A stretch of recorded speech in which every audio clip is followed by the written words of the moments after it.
Hello everyone, स्वागत है आपका आपके ही चैनल अमित एलएलबी में। दोस्तों, आज हम बात करेंगे गर्भपात से संबंधित अपराध जो हमारे भारतीय दंड संहिता की धारा 312 और 313 के अंतर्गत आती है। उसमें क्या सजा है, क्या जुर्माना है या दोनों से दंडित किया जा सकता है।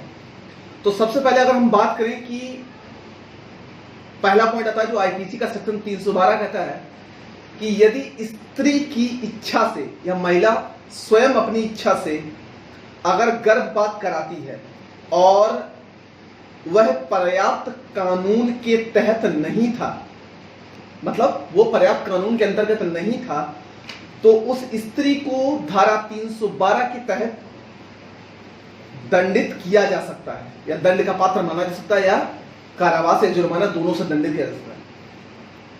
अब इसमें अगर हम बात करें तो आईपीसी में एक संशोधन विधेयक 2006 के नियम के अंतर्गत देखा जाए कि 312 को दो भागों में बांटा गया कि कैसे कैसे गर्भपात हो सकता है। अगर पहली बात करें कि अगर स्त्री के गर्भ में भ्रूण अगर ठहर जाता है, ठीक है, मतलब स्टार्टिंग के ही पीरियड में, तो उसे 3 वर्ष तक की सजा होती है अगर वो गर्भपात कराती है, ठीक। और अगर वही स्त्री जिसका गर्भ में 4 से 5 महीने हो चुके हैं, तब वो स्त्री अगर गर्भपात कराती है तो उसको 7 वर्ष की सजा और जुर्माना दोनों से दंडित किया जा सकता है। और इन तरह के मामलों की सुनवाई जो होती है वो प्रथम श्रेणी के मजिस्ट्रेट के अंतर्गत की जाती है। ये तो था हमारा आईपीसी की धारा 312। अगर हम इसी में 313 की बात करें, आईपीसी की धारा 313 की बात करें तो आईपीसी की धारा 313 कहती है कि अगर कोई महिला जो अपनी मर्जी से गर्भपात नहीं करती, यदि उसको करवाते हैं उसके ससुराल वाले, उसके पति, क्योंकि अक्सर ऐसा देखा गया है कि आजकल जब जांच हो जाती है तो हर एक परिवार को पुत्र की इच्छा होती है, तो अगर जांच करवाने पर और पता चल जाता है कि अगर वो लड़की है तो उसका गर्भपात करवा देते हैं, ठीक है, जो कि ना तो वो स्त्री के बस में है ना पुरुष के बस में है, वो भगवान के बस में भी नहीं है, ये हमारे शुक्राणु पर डिपेंड करता है।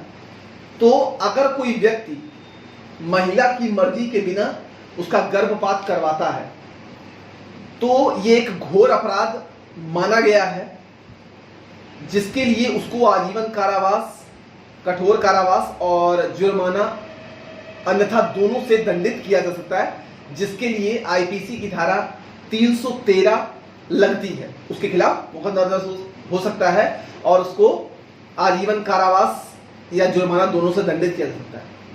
अब अगर हम इसमें बात करें कि स्त्री या वो पुरुष जो उसका गर्भपात करवा रहा है किस स्थिति में अपराध नहीं माना जाएगा। देखिए, अगर किसी स्त्री के गर्भ में अगर वो बच्चा है या वो भ्रूण है या 4 या 5 महीने हो गए, अगर उस स्त्री की जान को अगर कोई खतरा होता है कि वो स्त्री मर सकती है, तो ये एक अपराध नहीं माना जाएगा, क्योंकि स्त्री की जान बचाना बहुत आवश्यक है, ठीक। इसलिए उस गर्भ को पात किया जा सकता, मतलब गर्भपात किया जा सकता है, जिसके लिए किसी को भी दंडित नहीं किया जाएगा, ठीक है, जो कि जिसमें कोई भी कारावास या कोई भी जुर्माने से दंडित नहीं किया जाएगा। यदि जब स्त्री के शरीर को अगर कोई हानि हो रही है उस बच्चे की वजह से, तो उसका गर्भपात किया जा सकता है। तो ये तो हमारा आईपीसी का सेक्शन 412 और 413। उम्मीद करते हैं कि आपको वीडियो पसंद आया होगा, और पसंद आया तो इस वीडियो को शेयर जरूर करिएगा और ज्यादा से ज्यादा इसको लोगों को पता लगना चाहिए।